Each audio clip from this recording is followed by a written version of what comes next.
In this episode of Explaining Russia, you will learn about Russian collaborators with Nazi Germany, how many there were, who they were, and why you have likely never heard of them before. Добрый вечер. Здравствуйте, товарищ.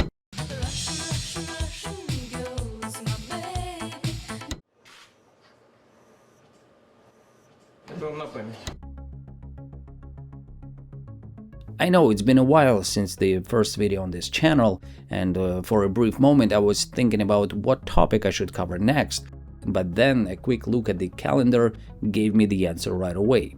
It is the period of so-called victory madness, which I'm sure most of you, first of all in Europe, are now unfortunately experiencing every year yourselves, when crowds of Russian people wrapped in striped ribbons and carrying red flags pour into the city streets, mumbling their slogans, often no longer understanding themselves what they're doing or why. Это отец моего дедушки, Савелий.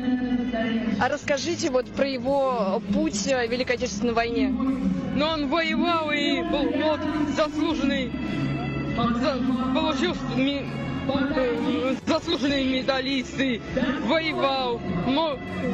Короче говоря, он много медалей получил и погиб как герой.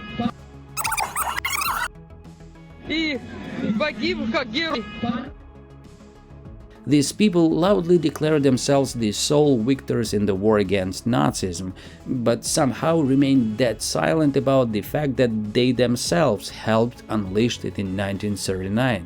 They loudly proclaim themselves uncompromising fighters against the Nazis, blaming other nations for treacherous collaboration with the Germans, while saying absolutely nothing about the fact that they, Russians themselves, constituted the largest group among those who served in the military forces of the Third Reich.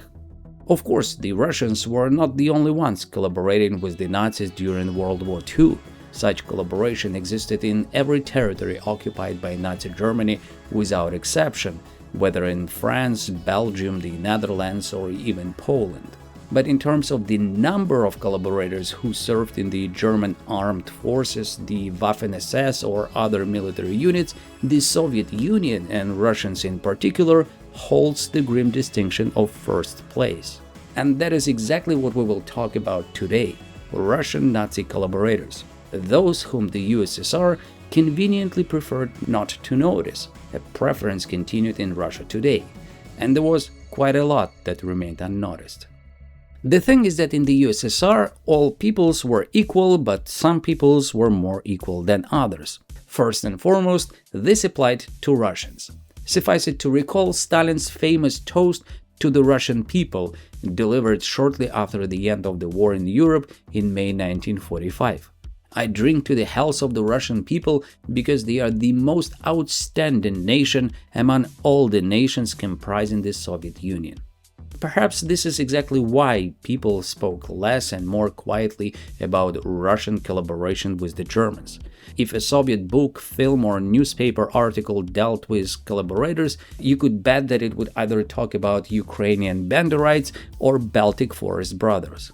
Even though both quantitatively and qualitatively Russian collaborators clearly outnumbered the Ukrainians, Estonians, Lithuanians, Latvians, and practically everyone else. According to even the most conservative estimates, and I'm using the data of Russian historians themselves, for example Kirill Alexandrov, who worked directly with Soviet archives on this subject, around 250,000 Ukrainians were involved in various combat detachments or paramilitary organizations collaborating with the Germans, whereas for Russians that number was at least twice as high, around 500,000. And this is despite the fact that the territory of Ukraine was fully occupied and thus fell under German propaganda and mobilization, while only a relatively small part of Russian territory came under occupation by the Germans. Otherwise, the number of Russian collaborators would probably have been measured in the millions. Yes, this is quite often forgotten, and Russians are obviously not eager to remind anyone that only about 5 to 7% of Russian territory fell under Nazi occupation. So when it comes to Ukraine, for example, nowadays Russia is not only trying to erase the memory of Ukrainians, constituting the second largest component of the Red Army that fought Nazi Germany, but is also trying to appropriate, so to speak, all the suffering that largely fell upon civilians in Ukraine, Belarus and the Baltic states, while leaving other nations only with the image of Nazi collaborators. Even just a list of the most famous Russian military formations on the German side alone contains around 36 names. The Russian Liberation Army, also known as the Vlasovites, the Rona, also known as the 29th SS Division or the 1st Russian, the 30th SS Division or the 2nd Russian, the SS Brigade Druzhina, the SS Regiments Varyak and Desna, the 1st SS Cossack Cavalry Division, Russian personnel in the SS Division Charlemagne and Dirlewanger, and on. Reading the entire list would take far too long, and anyone can find it themselves if they wish. It's not a secret. At the same time, Russians, both during Soviet times and now, have heard little, if anything, about almost anyone on this list. Even the abbreviation ROA, meaning Russian Liberation Army, says little to the average resident of Russia, while another abbreviation, UPA, the Ukrainian Insurgent Army, is surely familiar to almost every Russian, despite the fact that the UPA and the ROA were quite comparable in size. The same goes for the 1st Estonian SS Division or the Ukrainian SS Division Galicia, about which Russians seems to know everything, right down to the names of the soldiers. Yet when mentioning, for example, the 15th Russian Cossack SS Corps, which was larger than all of those formations combined, Russians will be genuinely surprised. The only thing Russians generally remember is the name Vlasov and the derogatory term Vlasovites, while at the same time they do not actually associate it with Vlasov's own ROA, unlike, for example, Bandera and the UPA. To be fair, this peculiar historical memory, I know everything about the Ukrainians, but I'm hearing all this about my own Russian people for the first time, did not form by itself. For example, in the Soviet Union, all the media regularly talked about the Ukrainian Banderites and the UPA in one form or another, largely because the Ukrainian diaspora abroad was very active, highlighting historical and current events in Ukraine, and thus provoked a predictable counter-reaction from the Soviet regime. There were caricatures in newspapers and magazines depicting Ukrainian fighters in recognizable field uniform with Ukrainian tridents on their shoulders. There were mentions in books, there were articles in magazines, there were numerous movies about Banderites. А за що воюєте? За вільну Україну. Так, а проти кого? Проти німців. І що? І проти москалей. Потому що ви їх прикази виповняєте, хоч і українці. Meanwhile, Vlasovites only began to be discussed widely in cinema in 1985. Наш оказался. Как наш? Чей наш? Русский, что ли? When films such as Battalion's Request Fire and Trials on the Roads were released almost simultaneously. The latter, depicting the story of one such Vlasovite, had actually been shot in 1971, but was blocked by Soviet censorship for 15 years, arguing that the movie stripped the heroic image from the people's resistance against the enemy during the Great Patriotic War. You get the idea. Before that, Soviet cinema touched upon the subject of Russian collaborators only episodically, with perhaps the epic Liberation series being the only example worth mentioning. But what is more interesting is not really the film itself, but rather how the film's director fought for the permission to show the Russian defector General Vlasov on Soviet screens for the first time, that is more than 20 years after the end of the war. In short, after a long ordeal, permission to depict General Vlasov in the film was granted on the condition that his name would not be mentioned anywhere, not only in the film itself, but even during filming. Therefore, even on set, the character was referred to simply as the General, and in order to understand what General Vlasov even looked like, they had to beg through enormous difficulty and humiliation for a single photograph from the Ministry of Internal Affairs archive for a brief reference. So should it really be surprising that Russians know who Stepan Bandera was, but do not know who Andrei Vlasov was, a lieutenant general of the Red Army, one of the key participants in the defense of Moscow against the Germans, a highly talented Soviet commander who was captured in 1942 and agreed to fight for Nazi Germany? Should one really facepalm in disbelief when a Russian person who has just been lecturing about the Ukrainian division Galicia knows nothing about the 29th or 30th Russian SS divisions? About the hero of the World War I, Lieutenant General Andrei Shkuro, who created the so-called Cossack camp, military formation for the Wehrmacht numbering more than 40,000 men?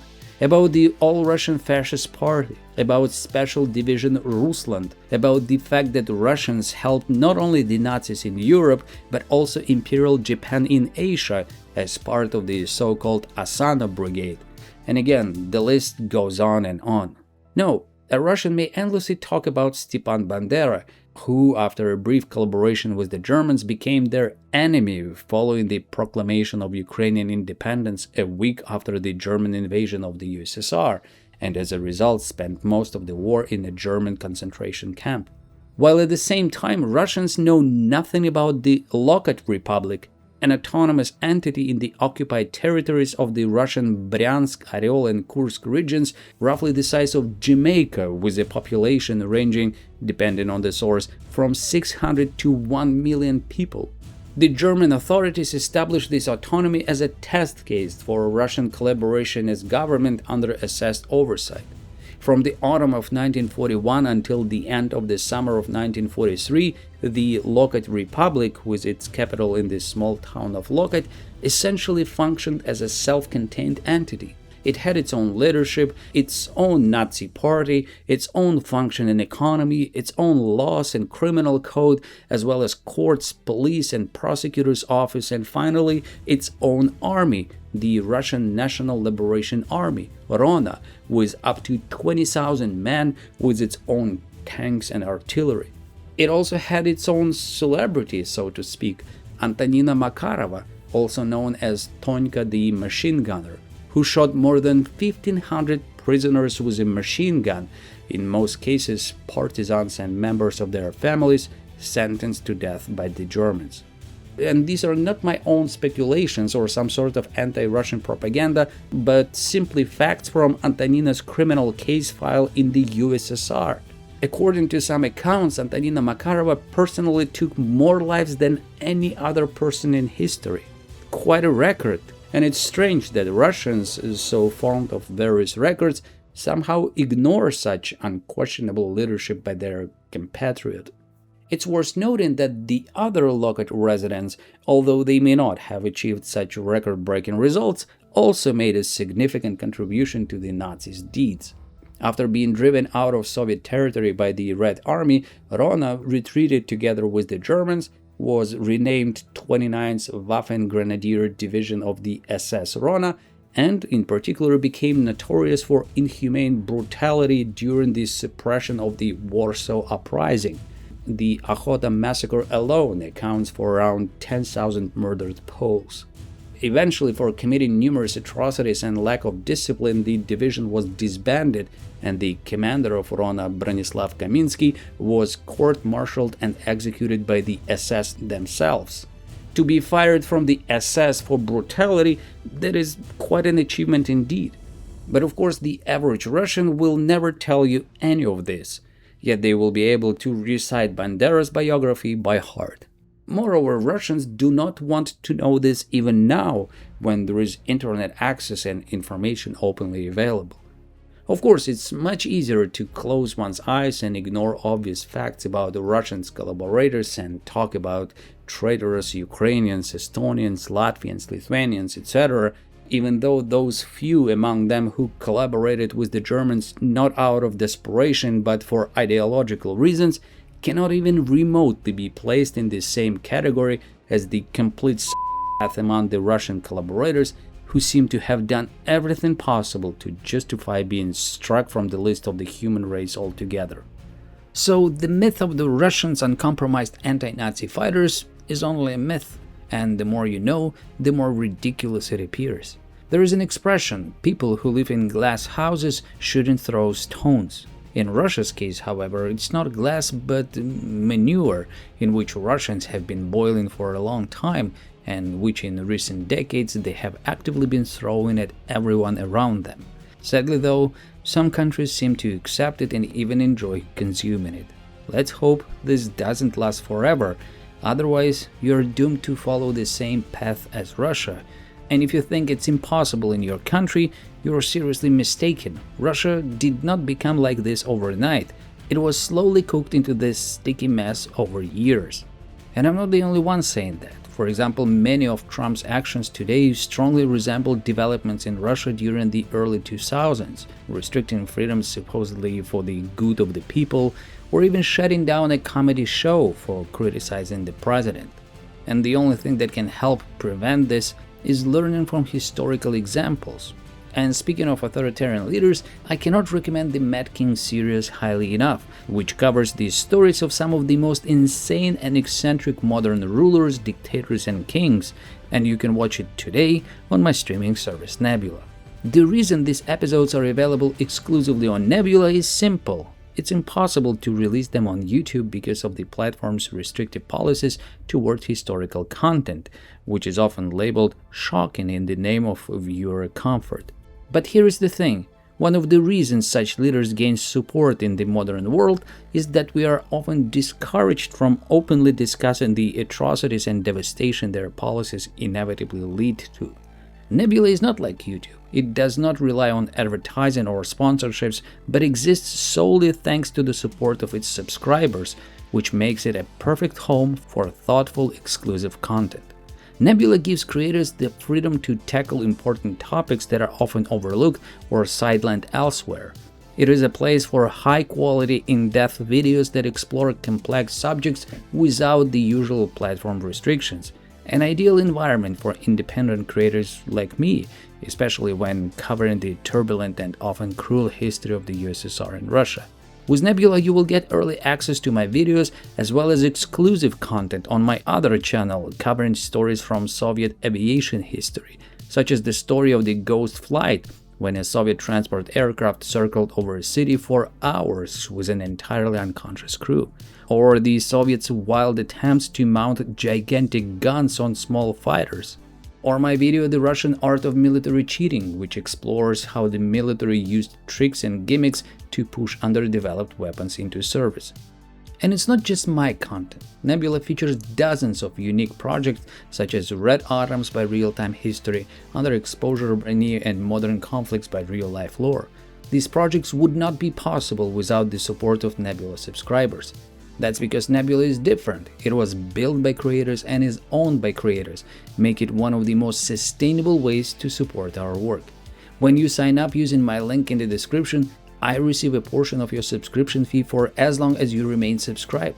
That support helps us continue improving our content, and for you, it means no ads, no sponsorship interruptions, just thoughtful video content. So if you want to support my channel and start enjoying Nebula, now is a great time. You can take advantage of a special offer for my viewers. Go to nebula.tv/Comrade Kroupsky or click the link in the description or scan the QR code and you will get 50% off an annual subscription. That is just $30 for the entire year or less than $3 per month. And if you'd rather not deal with another subscription, you can choose a lifetime membership, paying once for unlimited access forever. So click the link and start watching Mad Kings, available now on Nebula.